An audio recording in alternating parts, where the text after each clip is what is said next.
baca dalam Matius pasal yang kedua di ayat yang ke-13. Firman Tuhan.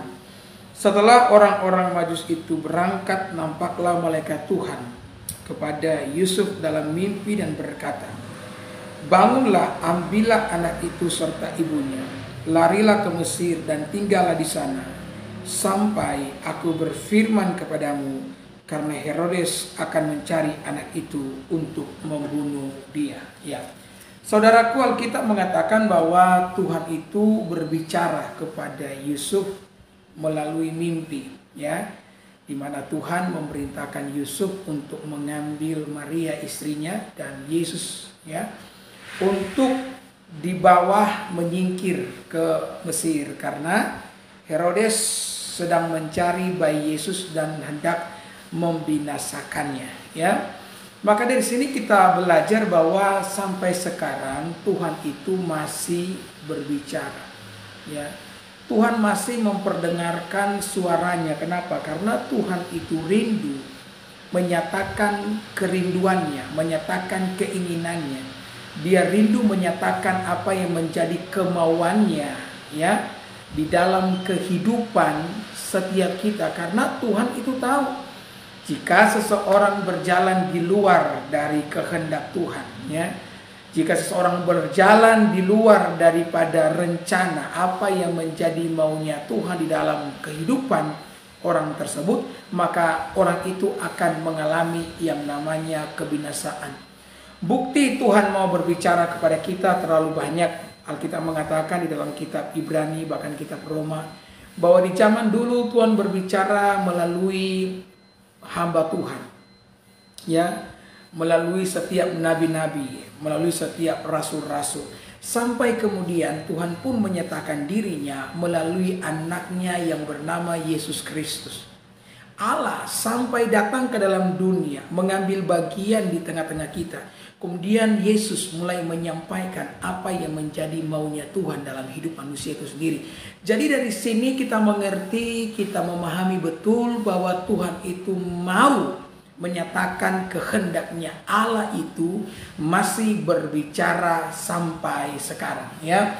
Dan mungkin engkau berkata, "Pak Pendeta, kalau Allah masih berbicara sampai sekarang, kenapa saya tidak bisa mendengarkan suara Tuhan?" Nah, ini adalah pertanyaan yang sering kali diajukan oleh orang-orang percaya. Kalau Tuhan masih berbicara, ya, sampai sekarang, kenapa Tuhan tidak? Kenapa saya tidak bisa mendengarkan suara Tuhan? Nah, kita tidak bisa mendengarkan suara Tuhan karena kita lebih suka mendengarkan suara hati kita, ya.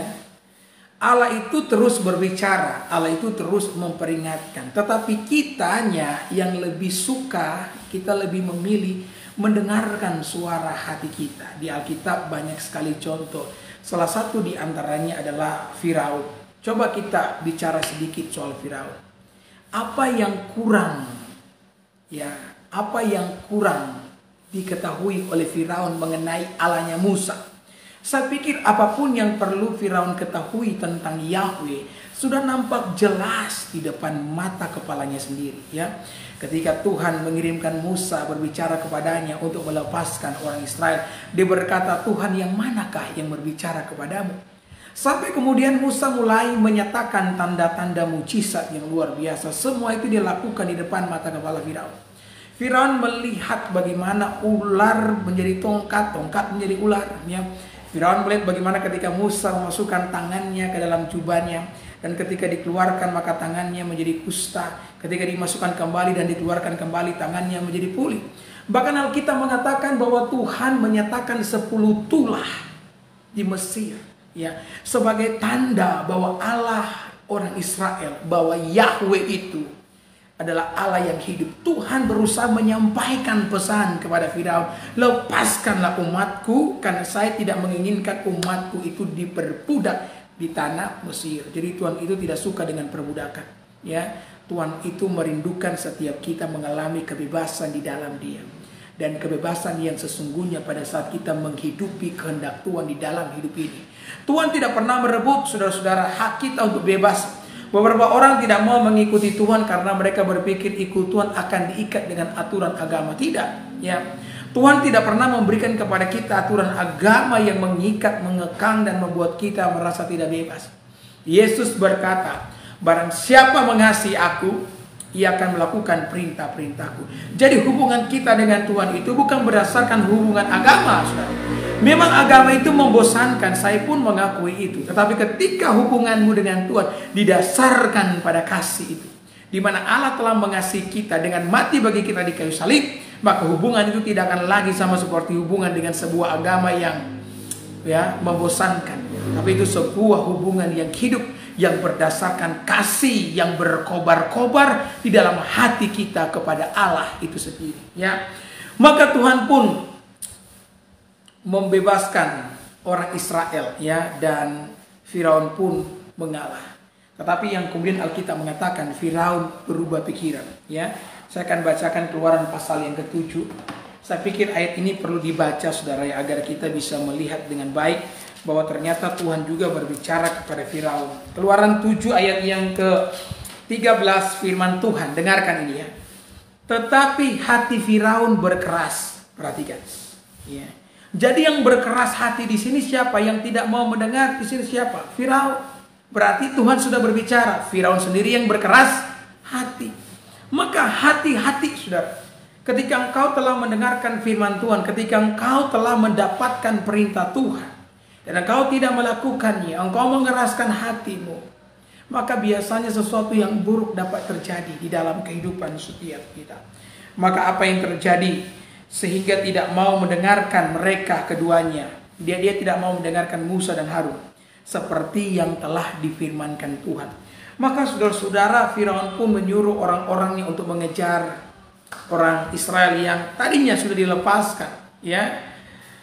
Kalau Firaun seandainya mau kuat di dalam pendiriannya, pasti dia mengalami kebaikan, betul enggak? Tetapi dia goyah dalam pendirian. Dia tadinya sudah mengambil keputusan yang benar dengan melepaskan orang Israel, tetapi keputusannya kemudian goyah. Nah, jadi kita pun kalau mengambil keputusan untuk melakukan sebuah kebenaran, jangan goyah. Karena kebenaran yang kita ambil sebagai keputusan dalam hidup akan menghasilkan buah apabila saudara tidak menjadi lemah di dalam keputusan tersebut. Ya. Banyak kan di antara kita berkata, Tuhan, aku percaya bahwa Engkau pegang hidupku. Keluar dari kamar selesai doa, kita berpikir, apa Tuhan dengar doaku ya? Betul enggak, ya? Jadi kalau sudah ambil keputusan, mau ikut Tuhan, ambil keputusan melakukan apa yang benar, jangan goyah dengan keputusan tersebut, ya. Karena kebenaran hanya akan menghasilkan buah apabila saudara tetap kuat di dalamnya, ya. Maka orang Mesir pun mengejar orang Israel. Apa yang terjadi? Tuhan belah laut bagi orang Israel. Orang Israel melewatinya. Sementara ketika orang Mesir berusaha untuk mengikuti orang Israel, maka Tuhan mengubur mereka hidup-hidup, ya, dikubur dengan air bukan dengan tanah. Dan banyak sekali dari orang Mesir pada waktu itu yang mati tenggelam.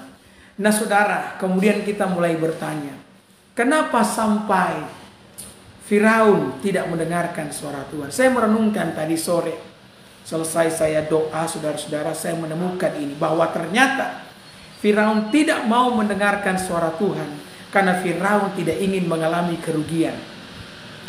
Kerugian apa? Ya, saudara, Firaun pada waktu itu lagi membangun. Ya, di Mesir lagi ada pembangunan besar-besaran, ya. Dan yang mengerjakan pembangunan di Mesir itu adalah orang Israel, budak-budak Israel. Ya. Kalau orang Mesir jadi mandor, jadi kepala, sementara tukang-tukang yang mengangkat batu, tukang-tukang, ya, yang bekerja keras adalah orang-orang Israel itu sendiri. Sehingga dia berpikir kalau dia membiarkan orang Israel itu pergi, maka dia akan mengalami kerugian. Berapa banyak di antara kita yang tidak mau mendengarkan suara Tuhan karena kita juga tidak mau mengalami kerugian di dalam kehidupan ini. Rugi apa? Ya, katakanlah saudara, kehilangan harga diri, kehilangan muka, ya. Engkau mengalami sebuah masalah, katakanlah ada orang yang menyakiti saudara, ya, dan engkau tidak mau mengampuni orang tersebut karena terlalu dalam luka yang telah dia ciptakan di dalam hati saudara, ya. Engkau tidak mau melepaskan pengampunan, engkau tidak mau mendengarkan suara Tuhan, padahal Tuhan sudah menyampaikan lepaskan pengampunan. Ya, saya percaya bahwa semua orang Kristen itu bisa mendengarkan suara Tuhan. Yang jadi pertanyaannya, saudara mau melakukan atau tidak? Atau apakah saudara lebih memilih untuk mendengarkan suara hati saudara? Lah itu yang terjadi saudara-saudara dengan Firaun. Dia tidak mau rugi. Kita pun demikian. Kadang-kadang tidak mau rugi. Ya, kita tidak mau kehilangan muka, tidak mau memaafkan. Sampai kemudian seluruh kepahitan itu berakar kuat dalam hati, menggerogoti jiwamu, mencuri sukacitamu, menghancurkan damai sejahteramu. Kemudian engkau mengambil keputusan di tengah-tengah kesesakan batin. Dan yang terjadi kemudian saudara mengalami yang namanya kebinasaan.